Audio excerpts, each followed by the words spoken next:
तो गाइस स्वागत है आप सभी का अल्फा इंस्टीट्यूट के ऑफिशियल यूट्यूब चैनल में। गाइस जैसा कि आपको बताया था कि हम डेली आपको 6 क्वेश्चन देंगे मॉर्निंग में, तो आज मॉर्निंग में ये 6 क्वेश्चन आपको दिया गया था और अब इनका सोल्यूशन हम करने जा रहे हैं। शाम को 6 बज चुके हैं, तो गुड इवनिंग आप सभी लोगों के लिए। और इन 6 क्वेश्चंस का काफ़ी स्टूडेंट ने सही जवाब दिया था, काफ़ी स्टूडेंट ने प्रेजेंट सर लिख कर मुझे भेजा था। सभी स्टूडेंट का नाम हम सुबह देंगे कल के ये क्वेश्चन वाले वीडियो में। और आज इन सभी क्वेश्चंस का पहले सोल्यूशन कर लेते हैं। सबसे पहला क्वेश्चन आपके सामने क्या है, देखते हैं। सबसे पहला क्वेश्चन क्या है कि एकक कोष्टिका क्या है। 2016 और 19 के एग्जाम में पूछा गया था क्या एकक कोष्टिका।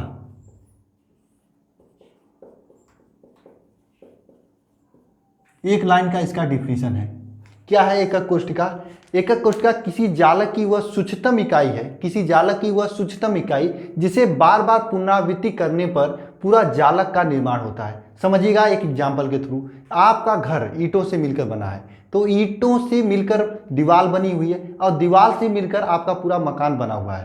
तो दीवार जो ईंटों से मिलकर बनी है, तो एक ईंट है उस, जैसे मान लीजिए ये दीवार है, तो इस दीवार को कैसे निर्माण हुआ है, यहाँ पर एक ईंट रखा गया, इसके ऊपर दूसरा रखा हुआ, इस तरह से ईंटों से मिलकर आपका घर बना होगा। तो उसी प्रकार से एकक कोष्टिका होता है। जब कोई जालक बनता है तो उस जालक का एक सूक्ष्मतम इकाई होता है जिसके बार बार रिपीटेशन से आपका पूरा जालक बनता है। उस एक जो सूक्ष्मतम इकाई जिसके बार बार से रिपीटेशन से आपका जालक बनता है उसे एकक कोष्टिका कहते हैं। तो इसका परिभाषा लिखेंगे। क्या परिभाषा है? किसी जालक की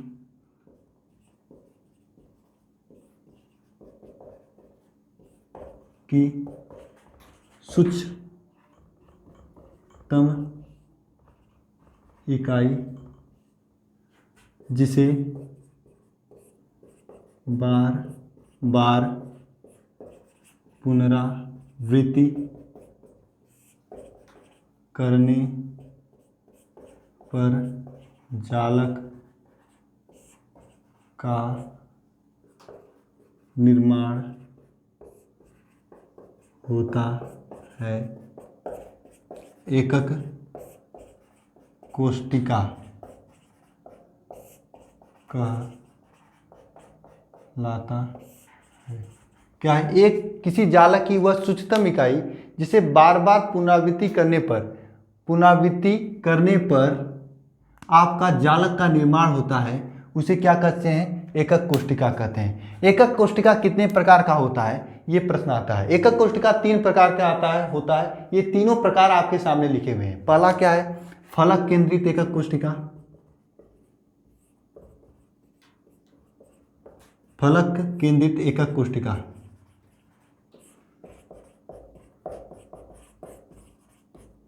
इसे FCC भी कहा जाता है। ये तो पहला हो गया। दूसरा आपका क्या है?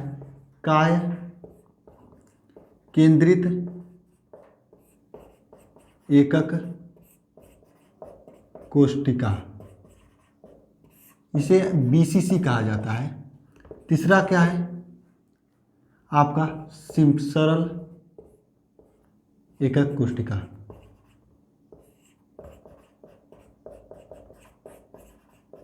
ये 3 प्रकार का होता है, इसे SCC कहा जाता है। एक और इसका प्रकार होता है, लेकिन आपके एग्जाम में नहीं पूछा जाता है, इसलिए मैं नहीं बता रहा हूँ। ये 3 प्रकार होता है एकक कोष्टिका का। और सेकेंड क्वेश्चन आपका यहाँ पर ये दिया हुआ है कि फलक केंद्रित, काय केंद्रित और सरल घनी एकक केंद्रित कोष्टिका के बारे में लिखिए। तो इन सभी के बारे में अभी आपको बताएंगे। तो चलिए, ये आपका पहला क्वेश्चन हो गया कि एकक कोष्टिका क्या होता है। ये 2 अंक का क्वेश्चन था, आपका तैयार हो चुका है। पहला दिन है, बेहतरीन तरीके से आपकी तैयारी चल रही है। आपका थ्योरी की क्लासेज अच्छे तरीके से चल रही हैं। आप काफ़ी स्टूडेंट हमसे जुड़ रहे हैं। जितने भी स्टूडेंट इस वीडियो में हमसे जुड़े हुए हैं, पुराने स्टूडेंट, वे सभी लोग प्रेजेंट सर लिखेंगे। अगले वीडियो में आपका नाम लिया जाएगा, जो मॉर्निंग में क्वेश्चन का वीडियो होने वाला है कल के। ठीक है गाइस, देखिए यहाँ पर क्या आपके सामने सेकेंड क्वेश्चन में फलक केंद्रित एकक कोष्टिका, सरल घनी एकक कोष्टिका और काय केंद्रित एकक कोष्टिका के बारे में आपको बताना है। तो सबसे पहले हम लोग सरल घनी एकक कोष्टिका के बारे में जानेंगे। हेडिंग कर लीजिएगा आप लोग, सरल घनी एकक कोष्टिका।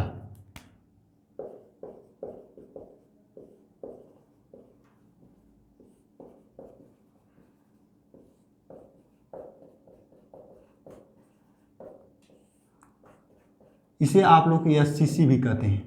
देखिए सरल घनी एकक कोष्टिका में क्या होता है, समझिएगा जरा। देखिए कोई घन होता है, अगर ये सरल घनी एकक कोष्टिका है तो इसमें जो परमाणु होंगे, जो अवयव के परमाणु होंगे, इस घन के कोनों पर उपस्थित होंगे। कहाँ पर उपस्थित होंगे? कोनों पर उपस्थित होंगे, इस घन के कोनों पर। तो कितने कोने हैं इस घन में? यहाँ पर उपस्थित होंगे।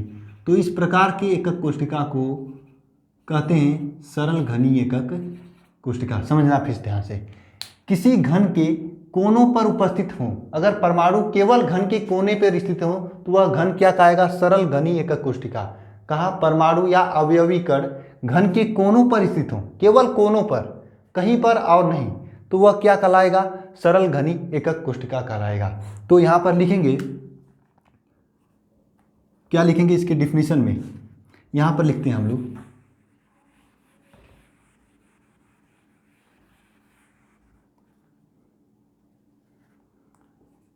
सरल घनीय एकक कोष्टिका में परमाणु, ये अवयवी कण लिखे हैं,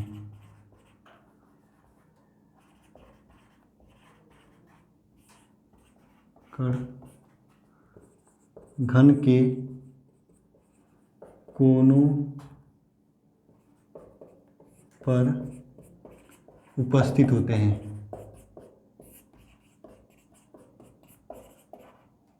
सरल घनी एकक कोष्टिका में परमाणु घन के कोने पर स्थित होते हैं। यहाँ पर कितने कोने हैं? कोनों की संख्या देखिए, की संख्या क्या है?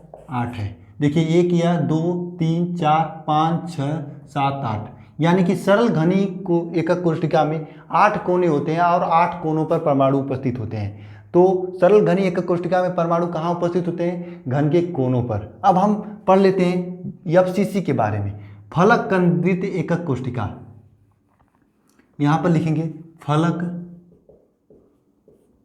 केंद्रित एकक कोष्टिका।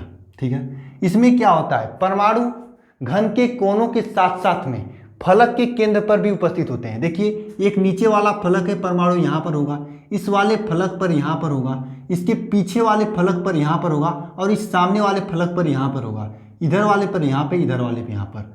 यानी कि सरल फलक केंद्रित एकक कोष्टिका में परमाणु घन के कोने के साथ साथ में, इसे एफसीसी कहते हैं, घन के कोने के साथ साथ में परमाणु घन के फलक पर भी उपस्थित होते हैं। यहाँ पर लिखेंगे फलक केंद्रित एकक कोष्टिका में परमाणु घन के कोने के साथ साथ घन के फलक के केंद्र पर भी उपस्थित होते हैं।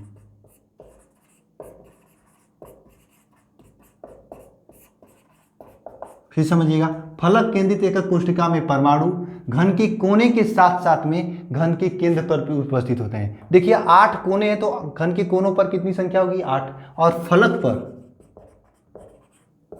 पर परमाणु, तो फलक पर परमाणु संख्या कितनी होगी? 6 फलक है, देख लीजिए, गिन लीजिए। यहाँ पर एक ये वाला, इसके पीछे वाला 2 हो गया, ये 3 4, ऊपर नीचे 5 6, तो 6 फलक पे 6 परमाणु और 8 कोनों पर। इस तरह से फलक केंद्रित एकक कोष्टिका में परमाणु उपस्थित होते हैं। ठीक है, नेक्स्ट आता है काय केंद्रित, यहाँ पर क होगा, काय केंद्रित एकक कोष्टिका या फिर काय केंद्रित एकक कोष्टिका। ये आपको दिया हुआ है फलक केंद्रित, काय केंद्रित। ठीक है, काय केंद्रित एकक कोष्टिका। देखिए काय केंद्रित एकक कोष्टिका को हम लोग इंग्लिश में बॉडी सेंटर क्यूबिक लैटिस कहते हैं, यानी बीसीसी होता है। इसमें क्या होता है? परमाणु घन के कोने के साथ साथ में घन के कोनों पर उपस्थित होता है और कोने के बाद जो परमाणु होता है वह आपके घन के केंद्र पर उपस्थित होता है, बीचों बीच यहाँ पर परमाणु स्थित होगा। यानी फलक पर परमाणु नहीं होता है, घन के कहाँ पर होता है? केंद्र पर होता है, घन के केंद्र पर एक परमाणु उपस्थित होता है। काय केंद्रित एकक कोष्ठिका में परमाणु कहाँ कहाँ पर होता है? घन के कोने पर होता है और घन के केंद्र पर होता है। ये काय केंद्रित एकक कोष्ठिका है। मैं उम्मीद करता हूँ फलक केंद्रित एकक कोष्ठिका, काय केंद्रित एकक कोष्ठिका और एकक कोष्ठिका किसे कहते हैं, सरल घनी एकक कोष्ठिका, एकक कोष्ठिका का जो टॉपिक्स है ये आपको समझ में आया होगा। इसी प्रकार से आपको पढ़ाया जाएगा कि एक टॉपिक शुरू किया जाएगा, उसके बारे में अच्छे से बता दिया जाएगा। ये आपका एक रिवीजन वीडियो भी हो सकता है, प्रैक्टिस वीडियो भी हो सकता है और प्रीवियस ईयर क्वेश्चंस का वीडियो भी हो सकता है, क्योंकि ये सभी क्वेश्चंस आपके प्रीवियस ईयर में पूछे गए थे। तो यहाँ से आपका ये क्वेश्चन, 2 क्वेश्चन तैयार हो गया। तीसरा क्वेश्चन जो कि बहुत ही महत्वपूर्ण क्वेश्चन है, इस पर न्यूमेरिकल भी पूछा जाता है और किस प्रकार से न्यूमेरिकल पूछा गया है यह आपको नीचे दिया भी गया है। जितने स्टूडेंट सही न्यूमेरिकल किए थे वे काफ़ी इंटेलिजेंस हैं, काफ़ी मेहनत करते हैं, उन सभी को बहुत ही सम्मान हमारी तरफ से। ठीक है, चलिए सबसे पहले हम लोग जानेंगे पराशर दाब होता क्या है। पराशर दाब होता क्या है, हेडिंग करिएगा पराशर दाब।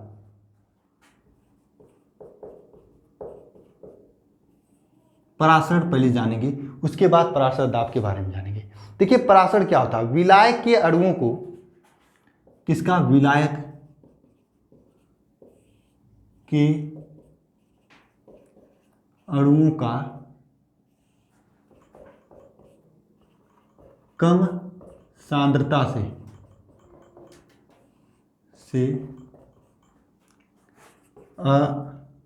अधिक सांद्रता की ओर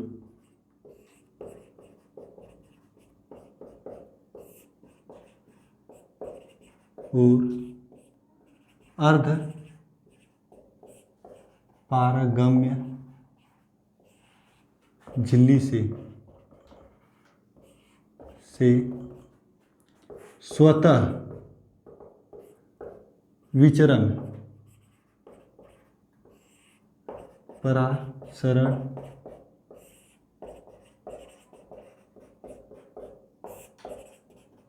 देखिए विलायक के अणुओं का कम सांद्रता से अधिक सांद्रता की ओर, देखिएगा ध्यान से। देखिए पानी क्या होता है, कम से अधिक से कम की ओर आता है। झरना में पानी ऊपर से नीचे की ओर आता है, सब लोग ऊपर से नीचे की ओर आते हैं। काफ़ी स्टूडेंट की बचपन में अच्छी तैयारी होती है, पहले स्टार्टिंग में अच्छी तैयारी होती है लेकिन बाद में कम हो जाता है। लेकिन यहाँ पर उल्टा हो रहा है, कम सांद्रता से अधिक सांद्रता की ओर किसका, विलायक के अणुओं का अर्धपारगम्य झिल्ली से विचरण, यानी एक स्थान से दूसरे स्थान पर जाना क्या कहलाता है, पराशर कहलाता है। आपको एग्जाम्पल के थ्रू बताता हूँ मैं। यहाँ पर मान लीजिए एक कोई कंटेनर है, कंटेनर में ये आपका लगा हुआ है अर्ध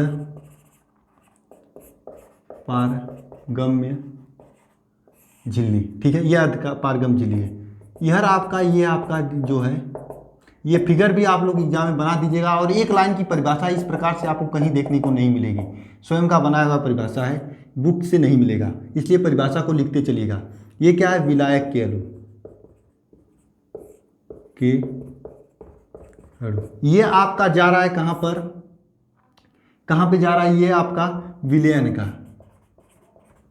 तो विलायक के अणु विलयन की ओर स्वतः अर्धपारगम्य झिल्ली के माध्यम से जाना आपको कहलाता है क्या, पराशर कहलाता है। एक चीज आपको समझना चाहिए, विलायक और विलेय और विलयन, ये 3 चीजें आपको समझनी चाहिए क्या होती है। समझ लीजिए प्लस पॉइंट के रूप में। देखिए विलायक क्या होता है, एक विलयन लेते हैं पानी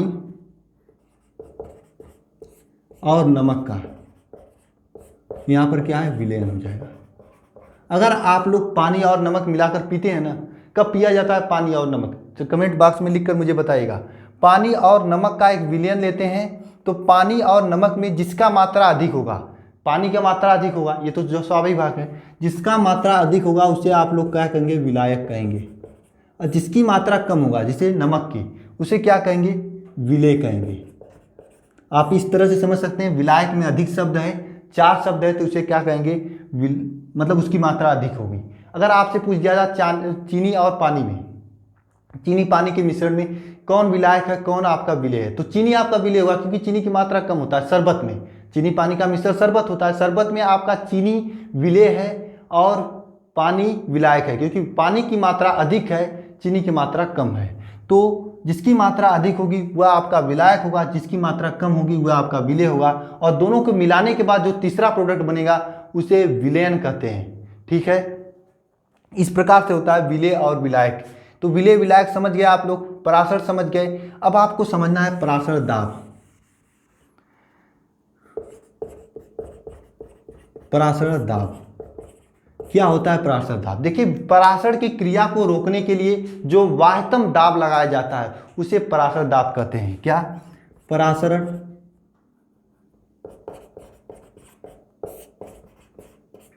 क्रिया को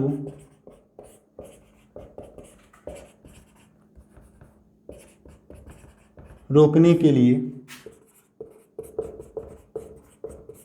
आवश्यक दाब परासरण दाब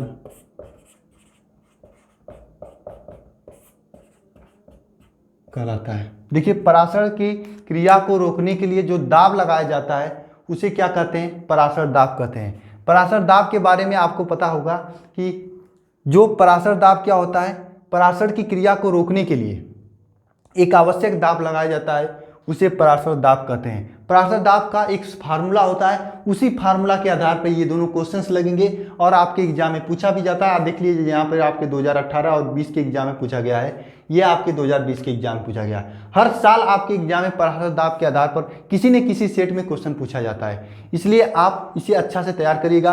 अभी हम फार्मूले की तरफ चलते हैं, क्योंकि यहाँ पे फार्मूला भी लिखना है। ठीक है, यहाँ पर हम इसको रफ कर दे रहे हैं। आप लोगों को समझ में आ रहा है कि नहीं, कमेंट बॉक्स में जरूर लिखकर मुझे बताइएगा, और कोई भी समस्या है तो उसे भी कमेंट बॉक्स में लिखिएगा। और व्हाट्सएप नंबर तो आपके सामने दिया ही है, आप उसे उसी प्रकार से हैंडल कर लीजिएगा। ठीक है, यह है आपका परासरण दाब। ठीक है, परासरण दाब के लिए आपका फार्मूला होता है P = CRT। क्या होता है फार्मूला? P = CRT। ठीक है, P = CRT, जहां पर P क्या है आपका? परासरण दाब है। P आपका परासरण दाब हो गया, और C क्या है आपका? सांद्रता। R क्या है? गैस नियतांक। परासरण दाब हो गया P = CRT, R आपका गैस नियतांक हो गया, और T आपका क्या है? ताप है, और ये केल्विन में लिया जाता है।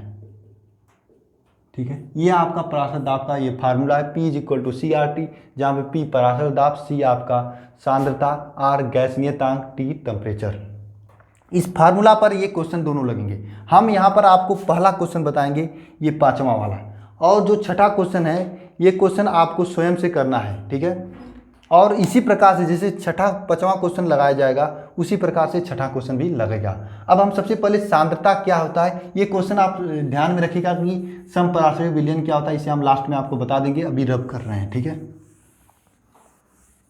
देखिए सांद्रता को आप लोग लिखते हैं, C को लिखा जाता है N/V।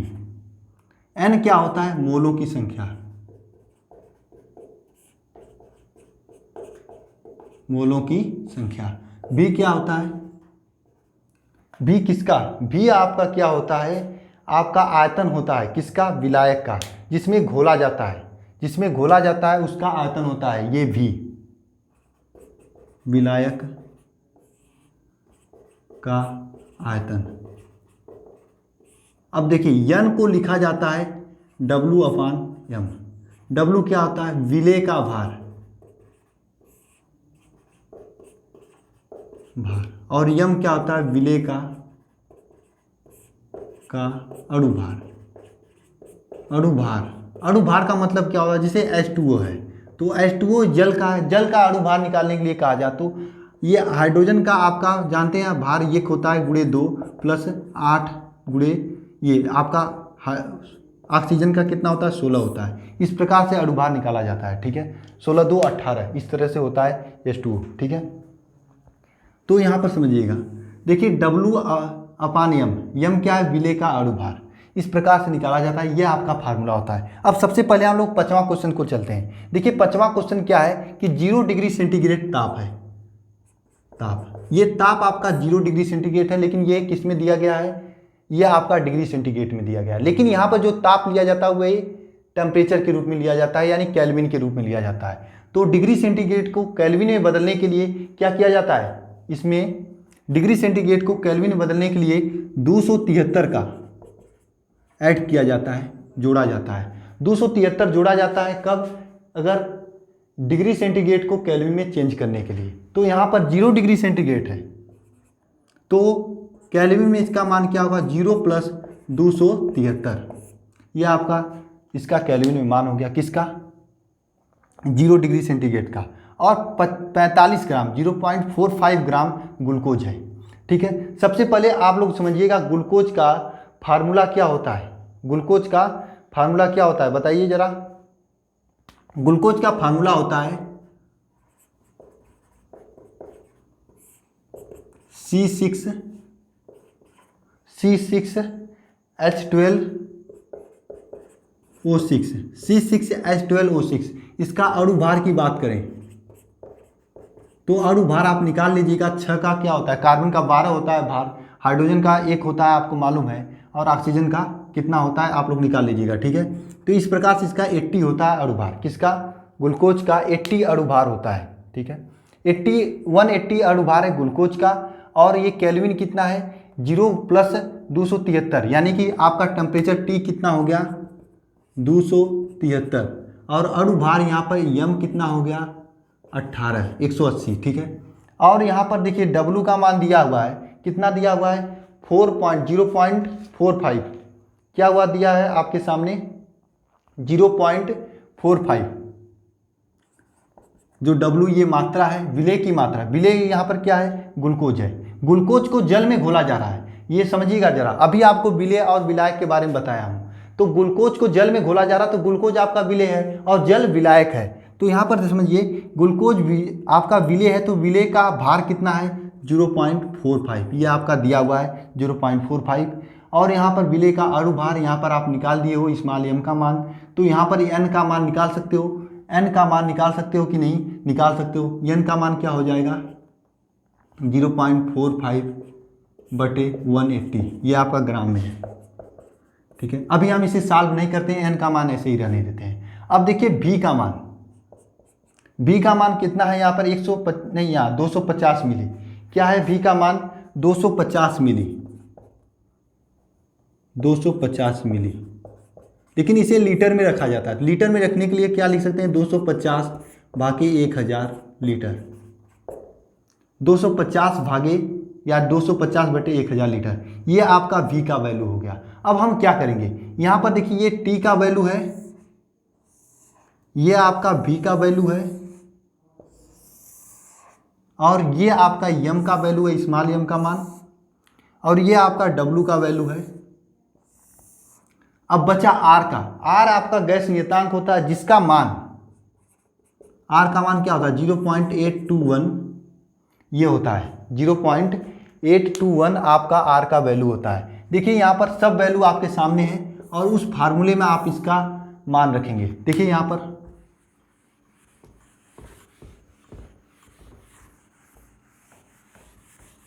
समझ में आना चाहिए आपको, बहुत ही आसान चीज़ें हैं, बस फार्मूले में मान रखना है। ठीक है, देखिए क्या है आपका P = CRT है। तो P को हम लिख सकते हैं, C को क्या लिख सकते हैं यहाँ पर? N/V RT। P को लिखा जा सकता है, N/V को लिखा जा सकता है स्मॉल m/W/V RT।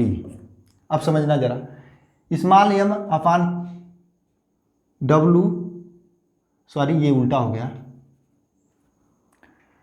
इसे लग सकते हैं आप W/m/RT। ठीक है, और नीचे V है, और यहाँ पे सबका वैल्यू पुट करेंगे। देखिए सबसे पहले W का मान क्या है? यहाँ पे W का मान 45 ग्राम में ग्लूकोज घोला जाता है, तो 45 ग्राम यहाँ पर लिखेंगे 0.45 ग्राम बटे m का वैल्यू क्या है? 180 हो गया। उसके बटे में आप v का वैल्यू रखोगे। v का क्या वैल्यू है? 250/1000।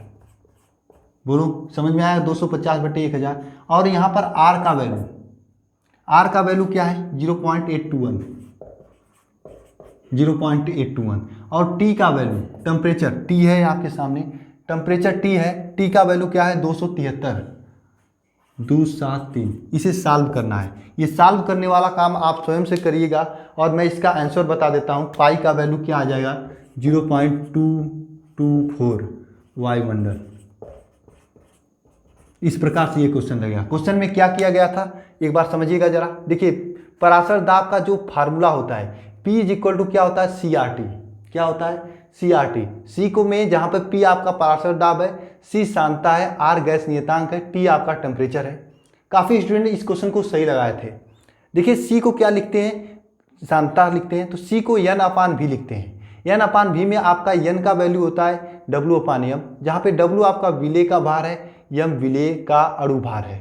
विलेय मतलब जो घोला जाता है, विलेय का मतलब जो कम मात्रा में होता है, जैसे ग्लूकोज और पानी के मिश्रण में ग्लूकोज कम मात्रा में होता है उसे विलेय कहेंगे। तो यहाँ पर विलेय आपका ग्लूकोज है, ग्लूकोज का अणु भार लिखेंगे। यहाँ पर ग्लूकोज का फार्मूला ये होता है C6H12O6। यहाँ पर इसका अणु भार कैलकुलेट कर लेंगे, थोड़ा सा समस्याएं हो सकती हैं तो अणु भार आप कैलकुलेट कर सकते हैं। इसका अणु भार लिखेंगे कार्बन का, हाइड्रोजन का और ऑक्सीजन का, लिखकर आप गुणा भाग जोड़ घटाना कर देंगे जो भी कुछ होता है करके। अगर इसका यम का मान अणु भार 180 आता है उसे लिख देंगे, यम का मान 180 हो जाएगा, यानी इसका ग्लूकोज का विलेय जो यहाँ पर है, क्योंकि ग्लूकोज ही घोला जाता है पानी में, इसलिए ग्लूकोज का विलेय का अणु भार आपका 180 हो जाता है। ठीक है, और कितना ग्राम ग्लूकोज घोला जाता है, तो 0.45 ग्राम ग्लूकोज घोला जाता है। तो यहाँ पर W का मान 0.45 ग्राम हो गया। ठीक है, दो चीज़ें क्लियर हो गई।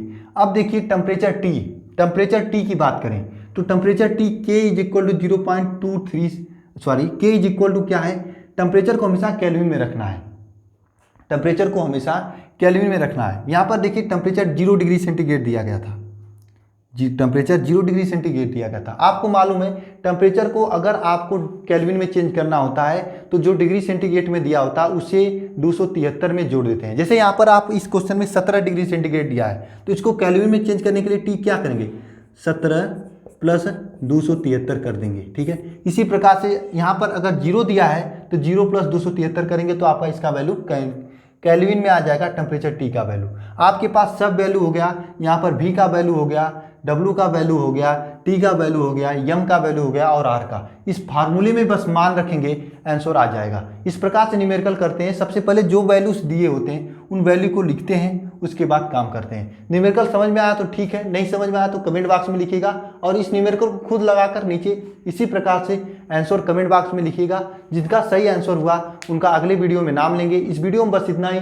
आपको हाँ, एक क्वेश्चन और आपका बचा हुआ है समपराशरी विलयन वाला, उसे भी कर लेते हैं। समपराशरी विलयन, ये 2020 में क्वेश्चन पूछा गया था। समपराशरी विलयन का मतलब क्या होता है?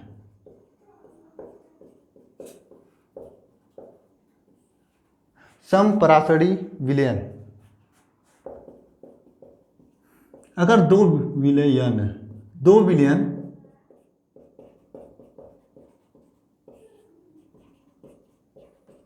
जिसकी सांद्रता समान हो,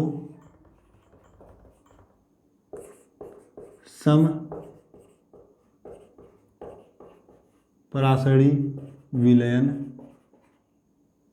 सांद्रता नहीं, पराशर दाब समान हो, जिनकी दो ऐसा विलयन जिनका पराशर दाब समान हो,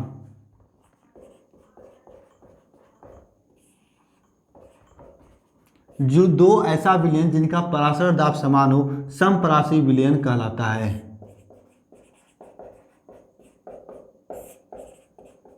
ऐसे दो विलयन जिनका पराशर दाब समान हो, समपराशरी विलयन कहलाता है। एक लाइन का परिभाषा है। अगर इसका एग्जाम्पल आपको लिखने के लिए कह दे तो एग्जाम्पल में क्या लिखेंगे, 0.1 ग्राम 1 m 0.1 m CaNO3। एग्जाम्पल भी पूछा गया था 2020 के एग्जाम में इसका। ठीक है, और 0.1 m ही Na2SO4।